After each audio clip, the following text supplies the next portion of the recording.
नमस्कार। देश की बात में आप सभी का अभिनंदन वंदन। आपको याद होगा कि जब जम्मू कश्मीर में चुनाव था तो वहां राहुल गांधी जी एक रैली करने गए, शायद आपके स्मरण में हो। आज वहीं से बात शुरू करेंगे, संदर्भ वहीं से मिलेगा। तो राहुल जी जब मंच पर पहुंचे तो उन्होंने अपने भाषण में बाकी बातें कही, लेकिन एक बात ये भी कही थी कि सरकार नरेंद्र मोदी की है, प्रधानमंत्री नरेंद्र मोदी हैं, लेकिन सरकार चला अपोजिशन रहा है। जो अपोजिशन कहता है मोदी वही करने को मजबूर होते हैं। सरकार मोदी की और चला हम रहे हैं, ये राहुल जी ने कहा था जम्मू कश्मीर में। मुझे जब ये वक्फ संशोधन विधेयक पारित हुआ राज्यसभा और लोकसभा दोनों सदनों से, संसद के, तो मुझे राहुल जी की वो बात याद आ गई कि अब क्या कहेंगे, अब किसकी सरकार है, कौन चला रहा है। मामला फंस गया, उल्टा पड़ गया। सोचिए, शायद ही कभी किसी विपक्ष के नेता ने ये डायलॉग बोला हो कि सरकार उनकी है लेकिन चला हम रहे। कभी किसी ने नहीं बोला, लेकिन राहुल जी ने बोला। और उसके बाद कितना समय हुआ कश्मीर के चुनाव निपटे हुए और आज की तारीख में कुछ महीनों का फर्क है। उसके भीतर तस्वीर ये हो गई कि तमाम घेरेबंदी, तमाम पेशबंदी, तमाम प्रयासों के बाद भी विपक्ष को वक्फ कानून के मसले पर संसद के दोनों सदनों में पराजय स्वीकार करनी पड़ी। अब मेरे ख्याल से मुगालता दूर हो जाना चाहिए।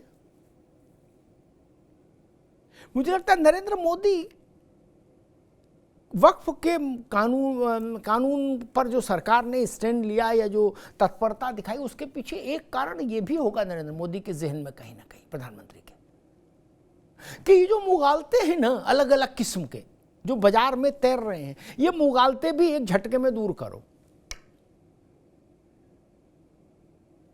खैचो चाप मिटे संदेहू, ये नाना प्रकार के इल्यूजन्स जो है, भ्रम है, ये खत्म होने चाहिए और खत्म हो गए। एक वक्फ संशोधन विधेयक ने तमाम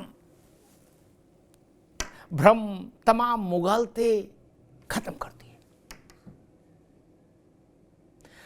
कहा जा रहा था कि हमारे दोनों हाथ में लड्डू हैं, बिल पास हो जाए तो भी और अटक जाए तो भी, विपक्ष के लोग कह रहे थे। इसलिए उनको लग रहा था कि शायद बीजेपी लाएगी नहीं, जेपीसी खेलती रहेगी, सालों जेपीसी चलती हैं। लेकिन शायद नरेंद्र मोदी के मन में शुरू से ही एक बात क्लियर थी, स्पष्ट थी कि समयबद्ध ढंग से इस पर आगे बढ़ना है और बिना किसी दबाव के आगे झुके, बिना किसी प्रेशर ग्रुप के सामने सरेंडर किए इस कानून को पास कराना है। ये छोटा मैनेजमेंट नहीं था सरकार का। चंद्रबाबू नायडू, नीतीश कुमार, इन दोनों बड़े नेताओं को और इनकी पार्टियों को साधना कि ये टस से मस ना हो, छोटा मैनेजमेंट नहीं था। वो किया नरेंद्र मोदी की सरकार ने और उसका परिणाम हुआ कि बिल पास हो गया। अब एक तो राहुल जी ने जो कहा उस पर उत्तर हो ही गया, और दूसरी एक बात और भी है जिस पर देश को जरूर सोचना चाहिए। अभी तक भारत की राजनीति में ये धारणा नेहरू जी के समय से आज तक चलती रही कि भाई अल्पसंख्यकों और विशेष तौर पर मुस्लिमों से जुड़े किसी मसले पर जिससे मुस्लिमों को नाराजगी हो सकती है, ऐसे किसी मसले पर सरकार को कोई इनिशिएटिव नहीं लेना चाहिए। एक सामान्य अलिखित सिद्धांत हो गया था भारत की राजनीति का कि अगर मुस्लिमों का कोई छोटा धड़ा भी उस चीज से आपत्ति कर रहा है तो उसको छोड़ दीजिए, लिव इट। वक्फ संशोधन विधेयक लाकर नरेंद्र मोदी ने इस धारणा को भी ध्वस्तीभूत कर दिया, इस मुगालते को भी गंगा में प्रवाहित कर दिया कि नहीं, वक्फ को कोई नहीं छू सकता। वक्फ में मैं चाहे जो करूं, ये मैं चाहे ये करूं, मैं चाहे वो करूं, मेरी मर्जी, ऐसा नहीं चलेगा। और एक मुगालता ये भी था कि हिम्मत है तो करके देखें टाइप का भी एक स्वर आ रहा था देश में, कुछ कंठों से, कुछ गलों से कहा जा रहा था कि भाई एक बार करके देखें तो पता लग जाएगा। ये वैसे ही स्वर था जैसा 370 के समय आ रहा था, जैसा राम मंदिर के समय आ रहा था, जिस बात का उल्लेख गृह मंत्री अमित शाह ने भी किया था लोकसभा में अपने भाषण में कि हमने बहुत बार सुना ये कि 370 हटेगी धारा तो देश में खून की नदियां बह जाएंगी। तो वो मुगालता वक्फ पर भी दूर हो गया। प्रदर्शन हो रहे हैं, होने भी चाहिए, प्रदर्शन का अधिकार है लोकतंत्र में, लेकिन खून की नदी बह जाएगी ऐसा दूर दूर तक कहीं कुछ भी नहीं। सिर्फ धरना है, प्रदर्शन है और मुकदमा है, अदालत है, सुप्रीम कोर्ट है। और ये किसी भी लोकतांत्रिक समाज में ये अधिकार है, हम अदालत जा सकते हैं, हम धरना प्रदर्शन कर सकते हैं, ठीक बात है। लेकिन पूरा देश शाहीन बाग बना देंगे, एक ये भी मुगालता था कि पूरा देश शाहीन बाग बन जाएगा।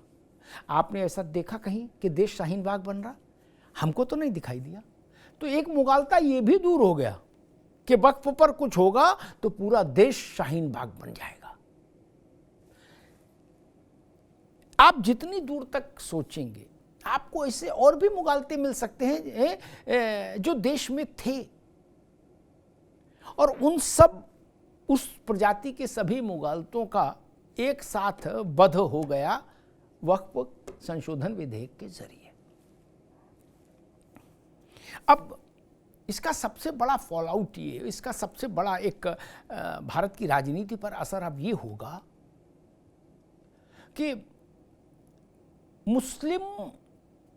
मुस्लिमों की नाराजगी, मुस्लिमों के क्रोध का एक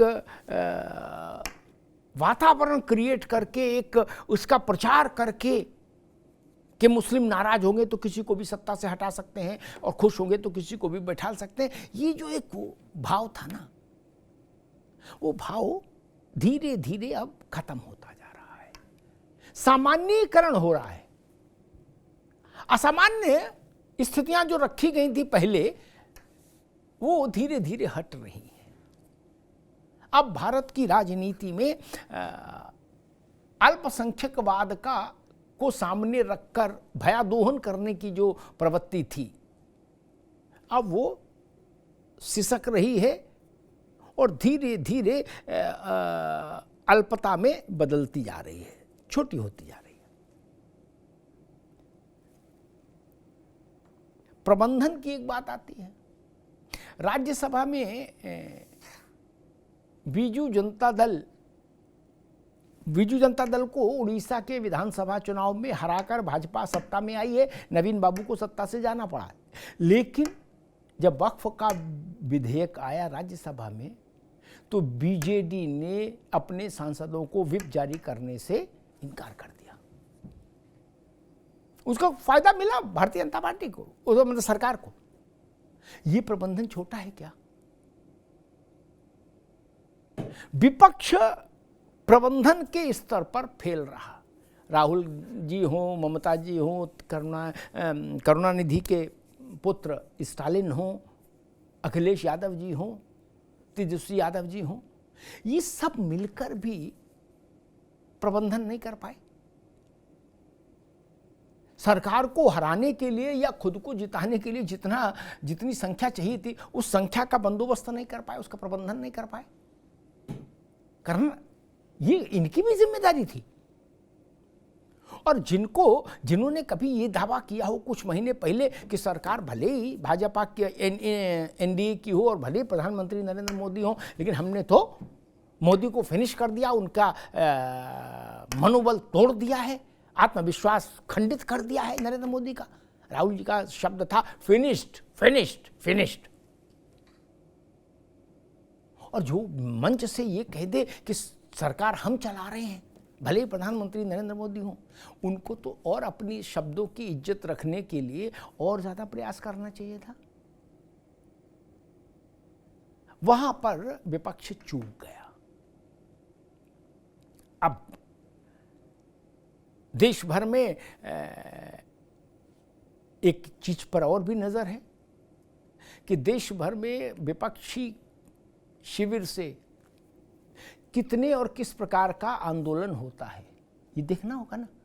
और मुस्लिम समाज तो खासतौर पर इस पर नजर रखेगा कि हमारे लिए सपा क्या कर रही है, कुर्बानी दे रही है कि नहीं, खून बहा रही है कि नहीं। हमारे लिए कांग्रेस कुर्बानी दे रही है कि नहीं, खून बहा रही है कि नहीं। डीएमके खून बहा रही है कि नहीं, आरजेडी खून बहा रही है कि नहीं, ममता जी की पार्टी खून बहा रही है कि नहीं, कुर्बानी दे रही है कि नहीं, देखिएगा ना। अब उधर से कुएं से निकलो खाई में जाओ, एक कहावत है। क्या करेंगे आप? पिछले एक लंबे कालखंड से आपने कभी देखा कि इंडिया गठबंधन में जितने दल हैं उन्होंने कोई बड़ा आंदोलन देश में किया? आपने देखा, सुना? ऐसी कोई खबर आपके जहन में है कि 10-20-50 लाख आदमी देश भर में जेलों में जेल भर दी उसने? नहीं ना। ज्यादातर आंदोलन डिजिटल मीडिया पे हुए, फेसबुक, इंस्टा और यूट्यूब और वो एक्स। सड़क पर कितने आंदोलन किए विपक्ष ने? और अगर आपको और हमको याद नहीं आ रहा कि कोई बड़ा आंदोलन हुआ हो तो फिर कैसे मान लिया जाए? क्या उत्तर प्रदेश में आपने कोई ऐसा बड़ा आंदोलन देखा? मैं सामान्य धरना और डीएम को ज्ञापन देने की बात नहीं कह रहा हूं। ऐसा आंदोलन जिसमें कई लाख लोग जेल गए हो स्वेच्छा से और पूरा प्रदेश ठप हो गया हो, 1 दिन के लिए, 2 दिन के लिए, 3 दिन के लिए, ऐसा कोई जुझारू आंदोलन आपने देखा नहीं। लेकिन आपने जब मुस्लिम तंजीमों को में शौर्य जगाने का अवसर आपके हाथ आया तो आप सब जंतर मंतर पहुंचे और आपने कहा हम आपके लिए खून बहा देंगे, आपके लिए कुर्बानी देंगे। अब वक्त आ गया है, कुर्बानी कुर्बानी कुर्बानी, अल्लाह को प्यारी है कुर्बानी, एक गाना भी था सिनेमा में। अब क्या होगा? क्या विपक्ष मुस्लिम तंजीमों की इस इच्छा का सम्मान कर पाएगा कि आइए खून बहाइए और कुर्बानी दीजिए? एक। और दूसरा, क्या वक्फ विधेयक पर सरकार की जीत के बाद अब राहुल गांधी जी ये दावा कर पाएंगे, उस स्थिति में होंगे कि मोदी प्रधानमंत्री भले ही नरेंद्र मोदी जी हों, लेकिन सरकार हम चला रहे हैं, विपक्ष डिक्टेट कर रहा है सरकार को? क्या ये दावा अब वो दोबारा कर पाएंगे? बड़ा सवाल है। इसीलिए मैंने शुरुआत में कहा था कि इस वक्फ विधेयक के जरिए नरेंद्र मोदी ने तमाम मुगालते, तमाम लोगों के, तमाम जो नैरेटिव के जरिए मुगालते क्रिएट किए जा रहे थे, उन सबको ध्वस्तीभूत कर दिया है एक सिंगल स्ट्रोक से। धन्यवाद। थोड़े में ज्यादा स्वाद, यही तो है इसकी खास बात। वाओ मम्मा, क्या स्वाद है! अरे मेरे राजा, सबका राजा